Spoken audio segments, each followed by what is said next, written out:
Seiya Suzuki. When the lockout ends, are the Giants in play for his services? He's very clearly the best player in Japan. He's been posted by his Japanese team, and he's going to sign here in the United States, and the Giants make a lot of sense. So we're going to get to that question and so many others, including could the Giants spend some money in creative ways this offseason? So we'll get to all of that next on today's Locked On Giants. You are Locked On Giants, your daily San Francisco Giants podcast. Part of the Locked On Podcast Network, your team every day.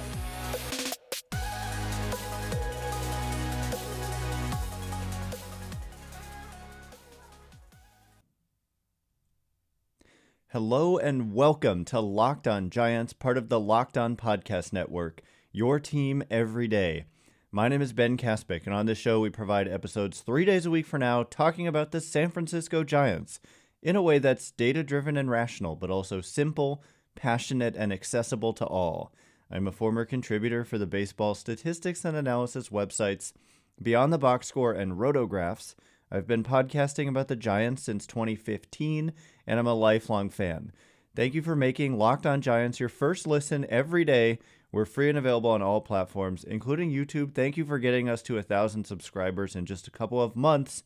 That is a really great accomplishment for me and for you. So, thank you is what I'm trying to say. Anyway, coming up on today's show, it is a mailbag edition of Locked On Giants, and we'll just jump right in. The first question said in two different ways, one by Matt in Maine, who says, is Seiya Suzuki actually possible, and does it make sense for the Giants? And Soilari asks, do you think the Giants could land Seiya Suzuki? And the short answer is absolutely yes, I do. And he might make more sense than just about any player out there right now. And the reason for that is many-fold. Number one, how about Farhan Zaidi said that they're basically looking for an outfielder who's right-handed with good at-bat quality and power. And I think that Seiya Suzuki, for the longest time, I couldn't find any kind of projection for him. But this projection system called ATC, which is featured on Fangraphs, they do have a projection that's come up for Suzuki. And yeah, he meets that criteria based on this projection. Obviously, it is tough for me to stand here and say what to expect out of a guy who, the numbers are from Japan. It's hard to translate exactly what that's going to be at the major league level. But it looks like you're looking at power. It looks like you're looking at an ability to make contact and not strike out, and good at bat quality. The projection here is for a 12% walk rate, which is significantly better than average.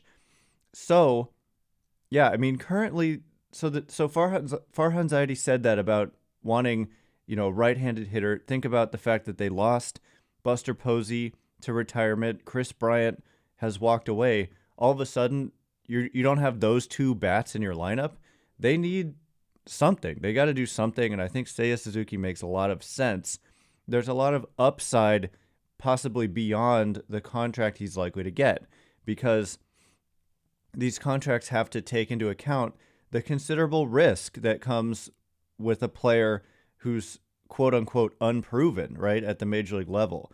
And so I think that it would be a reasonable contract, whereas we've seen that Chris Bryant could be seeking, $200 million over 8 years. And we didn't actually see that he would be seeking that, but there was a prediction by, I think, MLB Trade Rumors that was the contract. No, excuse me, it was Fangraphs that said that was the contract he was going to get.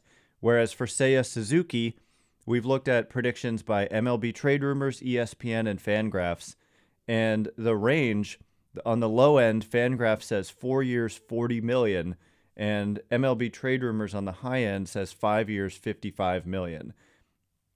So the mean here from these three predictions is an $11 million average annual value over 4 or 5 years. So 444, 555, something in that range. And I just think it makes a lot of sense. It actually reminds me, for some reason, of when the Dodgers signed A.J. Pollock. I think it's a similar kind of contract. Pollock got 5 years, $60 million. So a little bit more than $11 million per year. But I don't know. I don't know exactly why that stands out. I just what it reminds me of is that Farhan Zaidi was the general manager there in LA when they signed AJ Pollock, and he was supposed to be like an everyday guy, but the thing is, if it doesn't quite work out and he needs to be more of a platoon guy, the money is not outrageous to the point where that doesn't make any sense. It's not going to break the bank completely to the point where even if the player declines, even if certain skill sets erode, that you wouldn't want to play them, or you're just paying them much more than the value they'd be producing. I think they just like this type of contract, I think, where it's there's some risk to it, but there's also a lot of reward to it. And so I think he makes sense for that reason. I think he makes sense being a West Coast team. He's said to possibly prefer teams that have spring training facilities in Arizona as opposed to Florida. He said the Giants are one of the teams that he met with via Zoom when the lockout, or excuse me, right before the lockout. And then last thing I'll say is Peter Gammons, legendary baseball reporter, said that he polled general managers and the consensus is that the Giants are the favorites to get him. So I absolutely think that he, A, makes sense, B, it's realistic, and C, they may be one of the more likely teams to end up with him. So if they don't, I'll be very curious to see what they end up doing to address what they said, which was, right-handed hitter. We circled Mark Canha as a possibility that kind of fit that criteria. We circled Tommy Pham, who's still out there. Nick Castellanos, maybe. Castellanos, impact bat, but questionable defensively. We circled Starling Marte. So a lot of guys have signed, but not the ones I just mentioned. So we shall see, but definitely a name to watch when the lockout eventually ends. So yeah, coming up next, more questions and answers. We are going to talk about the Giants potentially spending money in an unorthodox way, actually a way that they've done in the past under this front office, but it's not just going out there and signing free agents, but it's still a way to make the team better. So we'll talk about what that possibility is and if I think it's possible or likely that they'll do it again. But first, it's the new year, so that means New Year's resolutions. If yours is about getting fit or eating healthier, make sure you include Built Bar in your plan. Built Bar is the protein bar that tastes like a candy bar, maybe even better than a candy bar, and they make it easier to stick to your resolution for that reason. Because it tastes so good, you'll want to eat it, unlike other protein bars, which can be chalky, waxy, or taste like a chemical spill. You want to eat healthy, it just gets so boring. By now, you might be thinking, this just isn't worth it, where's the chocolate? Well, I have good news for you. Built Bars are covered in a 100% real chocolate. Most bars contain 130 calories and just 4 grams of sugar to go along with 17 grams of protein. Go to BuiltBar.com right now and use promo code LOCKED15 and you'll get 15% off your next order. Use promo code LOCKED15 for 15% off at BuiltBar.com. All right, here we go. More mailbag questions. The next question I thought was very interesting. I know where it's coming from. I first saw this question in a mailbag that Grant Brisbee did for The Athletic about a week ago or so, sometime last week. The question was about the Giants taking on another team's bad contract in order to buy players. In order to the idea is you take on a contract that is underwater that they don't want, and in exchange, they add on a player that you do want, and maybe you still have to give something else up, but it's lessened because you're taking on the money. And it's a way that teams that are willing to spend money to get better can really it's a great thing if your team is willing to do this. And the Giants have shown a willingness to do this in the past. I don't think what stopped them from doing it again has been an unwillingness to do it. I think that it's kind of a rare situation in which another team is willing to be on the other end of this. It's a really bad deal if your team is the one saying, take this money from us and we'll give you good players. That is like the worst thing you can experience as a fan, I would say, because your team is just getting worse only to save money, and that is not a good thing. But thanks again for making Locked On Giants your first listen every day. We're free and available on all platforms. So the question is from Mac, who says, I see a lot of, quote, Giants are unwilling to spend, but can they take on a bad contract for a player they want, not losing prospects? But they can take on a bad contract for a player they want, not losing prospects. What would a logical deal look like? What teams? For example, Mike Moustakas cost money, left-handed platoon partner for Longoria, and Tyler Mahle or Luis Castillo, the starting pitchers. Two starting pitchers we have mentioned a lot as potential trade targets for the Giants. So I think that you actually hit on probably the best example of any team. Like, you're asking what teams. The Reds probably make more sense than just about any team in a hypothetical like this. And the reason is they have publicly, not just to other GMs, but publicly stated that they need to shed payroll. Their GM said in November that they must, quote, align our payroll to our resources. So what that meant, I mean, it's just a huge, bright, flashing signal that they need to shed money and they're willing to get creative to do so. They've already done a couple of things that fall into this criteria. They put Wade Miley on waivers after he had a really good season for the Reds, and they got nothing for him. He didn't make it far on the waiver wire. The Cubs claimed him. First, the player who's been put on waivers goes through National League teams, and it goes from worst to best. And the Cubs did not have a very good record in 2021. So for all we know, a lot of teams claimed Wade Miley, but the Cubs won that claim and they just took him. The Reds just said, here, have him. And a $10 million salary, I think, was what it was. And the Reds were just looking to get rid of it, even though he had a good season for them. And then they traded popular catcher Tucker Barnhart, who had a club option for $7.5 million. And they just said, hey, we can't afford to pick that up. So anyway, the idea of Mike Moustakas, who's owed $16 million in 2022 and $18 million in 2023, in order to kind of buy, whether it's Luis Castillo or Tyler Mahle or Sonny Gray, makes a lot of sense. Although that's a lot to take on. That is a bad contract for Mike Moustakas right now after a couple of very bad years. I mean, in 2021, I guess he was hurt a lot of the time. I think he had a heel or an Achilles thing going on, but not productive when he was on the field. And yeah, I mean, he's owed quite a bit of money over 2 years. So if the Giants said, look, we're willing to take on that entire contract, then yeah, the Reds probably should give up either Tyler Mahle or Luis Castillo, even though those pitchers are quite good. And so I'm not sure that the Reds would even want to do that. It's a little bit extreme even for them.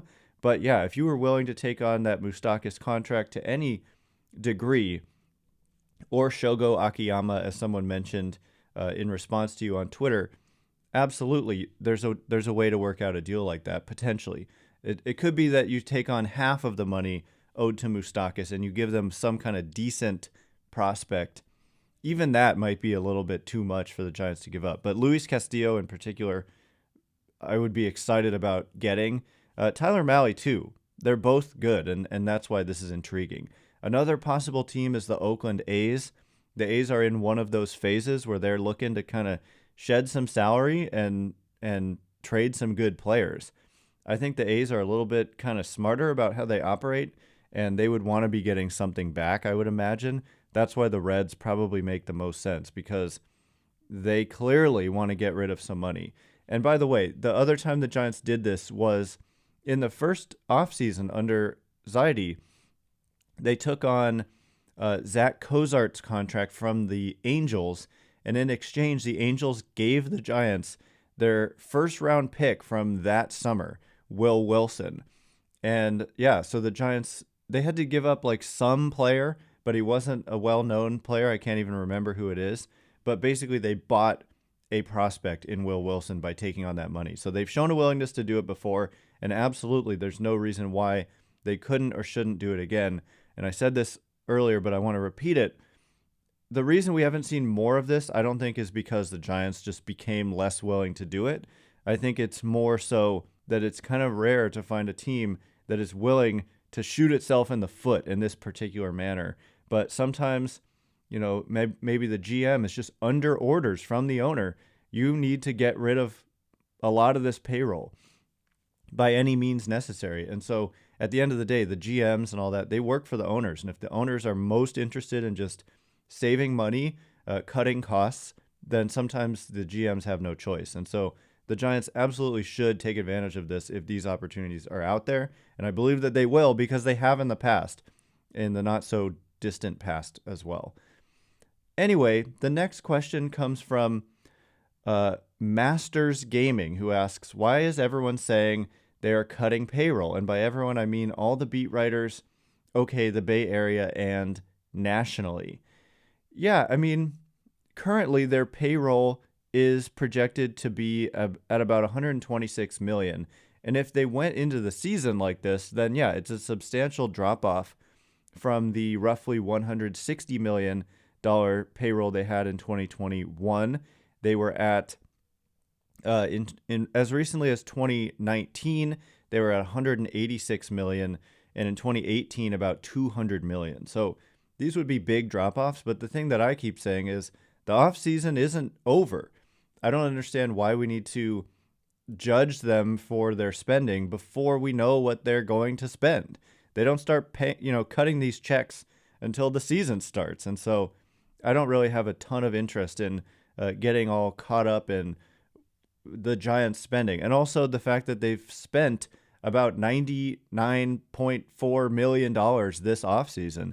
Yes, a lot of it was bringing back players who became free agents, but they've used the qualifying offer aggressively to players.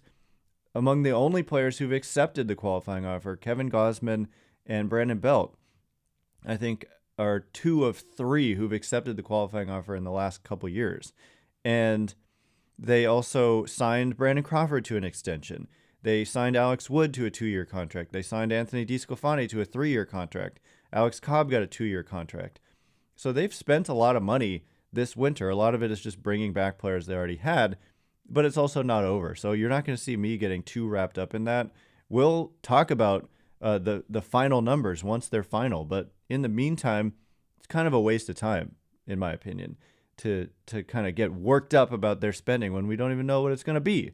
So anyway, coming up next, more questions and answers. We're going to talk about expectations for LaMonte Wade Jr. After he struggled down the stretch, kind of under the radar maybe to some. And also, how about some 40-man players on the chopping block if and when the Giants add more players after the lockout ends? So stay tuned for that. But first, there might be less football being played, but BetOnline has way more stuff to bet on this playoff season.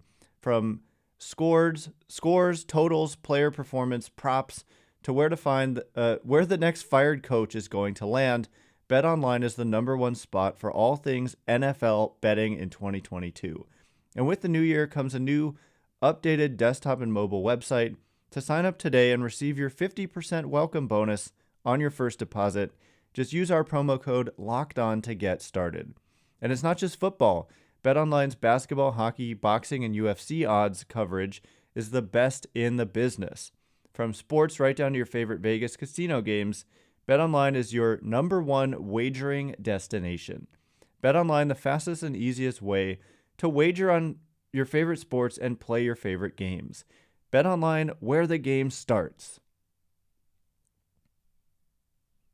All right, as promised, more questions and answers.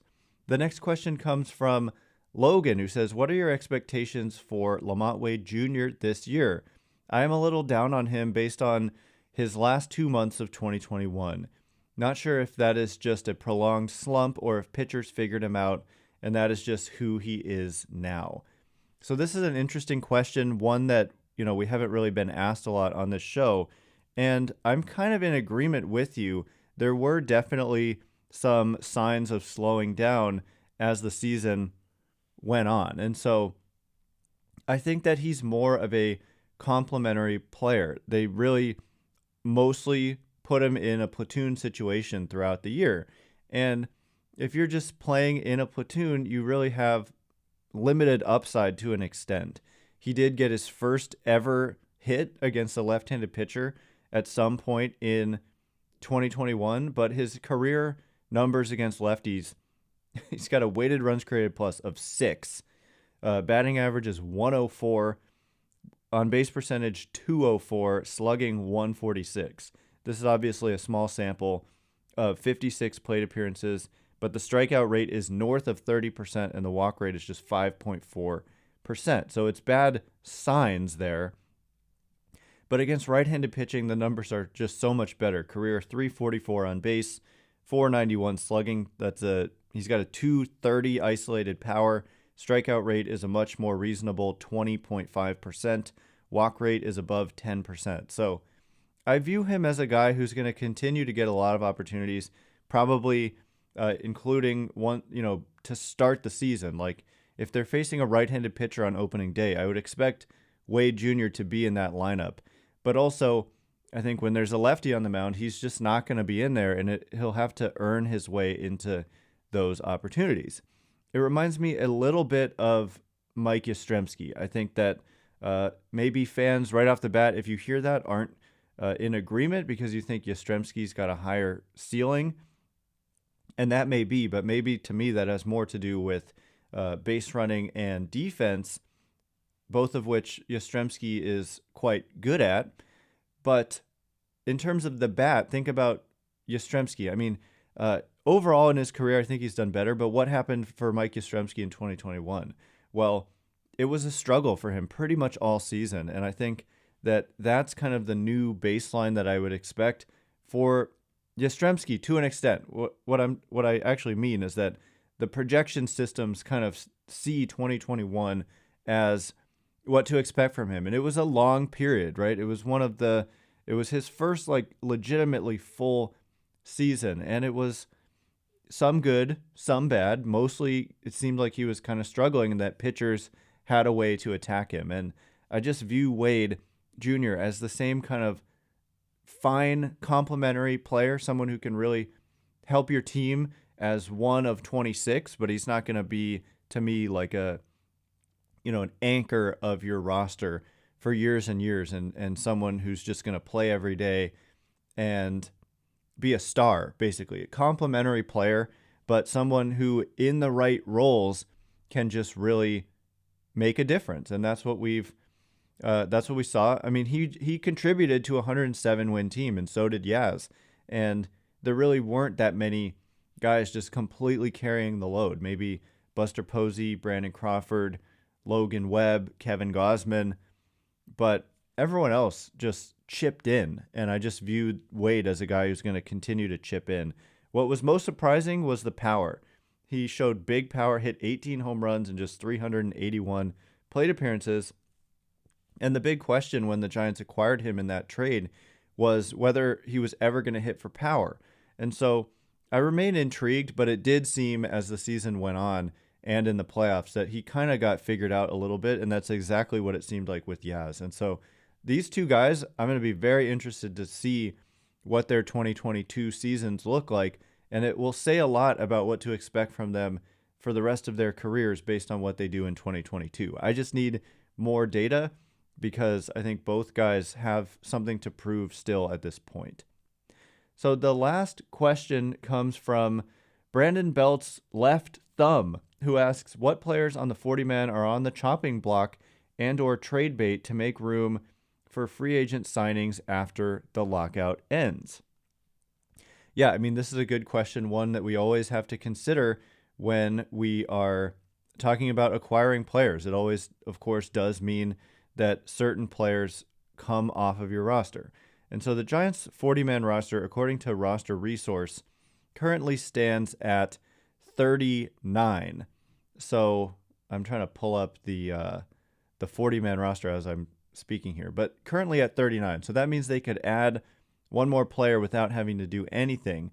And as I scroll through their 40-man roster, it's a good thing that there aren't that many obvious candidates to be on the chopping block. But let's see. I mean, looking through the pitchers, I don't really even see anybody outside of maybe Hunter Harvey and perhaps John Brebbia, who could be on the chopping block. But in terms of the trade block, I think Tyler Beede could be on the trade block. He is out of options, and so the Giants could be compelled to trade him because he's out of options. And there are several players who are actually out of options as we switch to the position player side. Mauricio Dubon, I believe, is out of minor league options as well. So is Thairo Estrada. I don't think Estrada is on the block as much as Dubon.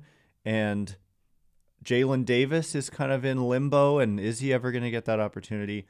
Austin Dean is on the 40-man, certainly could be on the chopping block. Steven Duggar is out of minor league options. That could compel them to make a trade. And that's pretty much it. Those are the guys I'm going to mention as the most obvious on the chopping or trade block. So hopefully that gives you the insight you're looking for. Some of them I think would be trades, and some of them potentially DFA candidates, perhaps Austin Dean and others among them. Anyway, that is all the time we have for today. Thanks again for making Locked On Giants your first listen every day. Now make your second listen Locked On Bets, your daily one-stop shop for all your gambling needs. Hosted by your boy Q with expert insight and analysis from Lee Sterling. Locked On Bets is free and available on all platforms as well. Once again, my name is Ben Kaspick. Check me out on Twitter at Ben Kaspick, Kaspick. I can't wait to be with you again next week. We're going to get to more mailbag questions that we had left over from today, and hopefully there's more lockout progress as well to report on next week. Anyway, have a great weekend. I can't wait to be with you again next week. Stay Locked On Giants.